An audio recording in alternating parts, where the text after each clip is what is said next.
మన ప్రభు అయిన యేసుక్రీస్తు నామములో మీ అందరికీ శుభములు తెలియజేయచ్చు ఉన్నాము.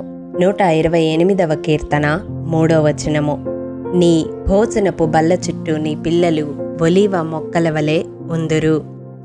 ప్రియ దైవజనమా, యెహోవా యందు భయభక్తులు కలిగి ఆయన త్రోవల యందు నడుచువారి కుటుంబము ఏ రీతిగా ఉంటుందో కీర్తనాకారుడు ఈ కీర్తనలో వర్ణిస్తూ వారి పిల్లలు ఒలీవ మొక్కల వలె ఉంటారు అని పోల్చుతూ ఉన్నాడు.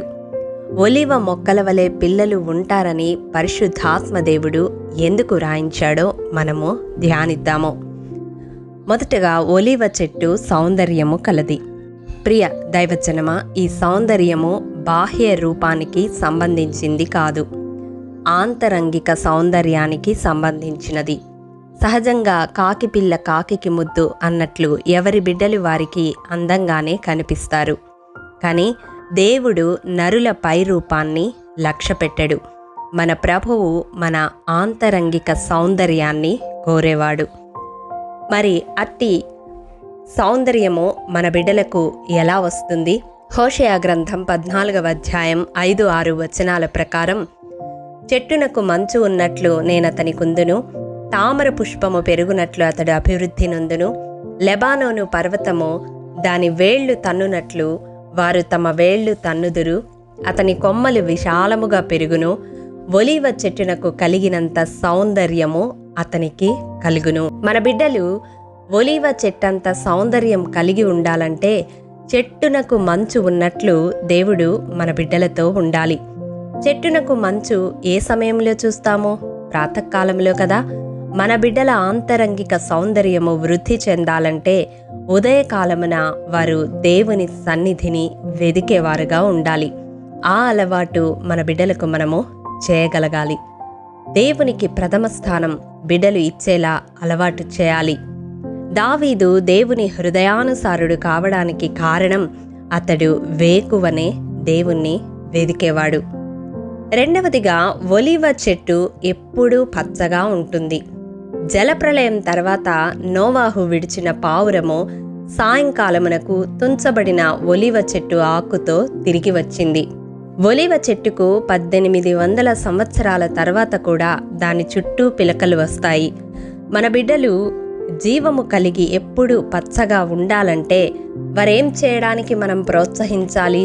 మొదటి కీర్తన 2-3 వచనాలు చూస్తే, యెహోవా ధర్మశాస్త్రమునందు ఆనందించుచు దీవారాత్రము దాన్ని ధ్యానించువాడు ధన్యుడు. అతడు నీటి కాలవల యోరను నాటబడినదై ఆకువాడక తన కాలమందు ఫలమిచ్చు చెట్టు వలె ఉండును. ప్రియ దైవజనమా, మన బిడ్డల జీవితాలు ఎప్పుడూ పచ్చగా ఉండాలి అంటే అనుదినము వారు వాక్యమును ధ్యానించే అలవాటు మనం చేయాలి. మూడవదిగా చూసినట్లయితే, ఒలీవ చెట్టు ఇతరులకు ఉపయోగకరముగా ఉన్నది. ఒలీవ చెట్టు పండ్లు, నూనె, కర్ర, ఆకులు అన్నీ మానవ జాతికి ఉపయోగకరమైనవి. ఆహారానికి, నూనెకు, ఔషధంగా, అభ్యంగనానికి, అభిషేకానికి ఉపయోగపడుతుంది ఒలీవ చెట్టు. మరి మన బిడ్డల జీవితాలు అనేకులకు ఉపయోగకరముగా, ప్రయోజనకరముగా ఉండాలి అంటే ఏం చేయాలి?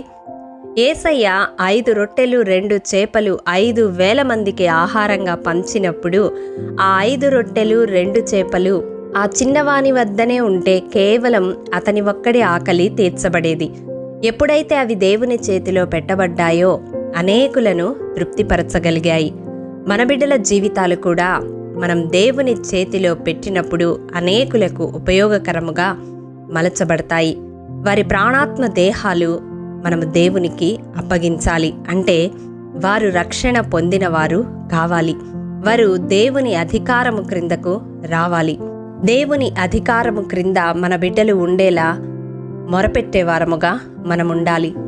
ఈ లోకములో దేనికి దాసులు కాకుండా దేవుని దాసులుగా వారు జీవితకాలమెల్లా జీవించాలని మొరపెట్టేవారముగా మనముండాలి. కాబట్టి ప్రియ దైవజనమా, మన బిడ్డలు మన భోజన బల్ల చుట్టూ ఒలీవ మొక్కల వలె ఉండాలి అంటే వారు దేవునికి ప్రథమ స్థానము ఇచ్చేవారుగా, వారు నిత్యము వాక్యమును ధ్యానించేవారుగా, అలాగే వారు దేవుని అధికారము క్రింద జీవించేవారుగా ఉండునట్లుగా మొరపెట్టేవారముగా మనం ఉండాలి. అట్టి కృప దేవాది దేవుడు మనందరికీ దయచేయునుగాక. ఆమేన్. ప్రేమ నమ్మకము కలిగిన మా ప్రియ పరలోకపు తండ్రి, మీ పరిశుద్ధ పాదములకు వందనములు. దేవా, విత్తబడిన వాక్యమును ప్రతి హృదయములో నూరంతలుగా ఫలింపచేయండి.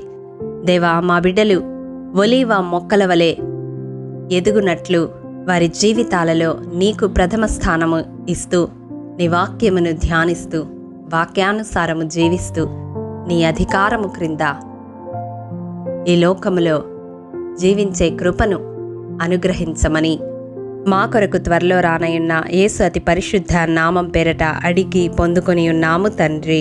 ఆమేన్. ప్రియ దైవజనమా, అనుదినము షారోన్ మన్నా ద్వారా అడగబడుచున్న బైబిల్ క్విజ్ ప్రశ్నలకు సమాధానములు ప్రతి నెల మొదటి వారము కామెంట్ బాక్స్లో పోస్ట్ చేయబడతాయి. కాబట్టి గమనించి మీకు తెలియని ప్రశ్నలకు సమాధానములు తెలుసుకొనగలరని ప్రభు పేరట మనవి చేయుచూ ఉన్నాము. ప్రియ దైవజనమా, ఈ దినం బైబిల్ క్విజ్ ప్రశ్న: యేసు విషయమై మంచి కార్యము చేసిన స్త్రీ ఎవరు?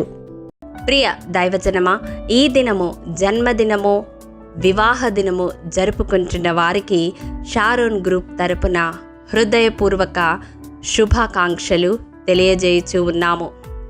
దేవుడు శ్రేయస్కరమైన ఆశీర్వాదములతో ఈ సంవత్సరాది నుండి సంవత్సరాంతము వరకు మిమ్ములను నింపాలని ప్రార్థిస్తూ ఉన్నాము. ఆమేన్.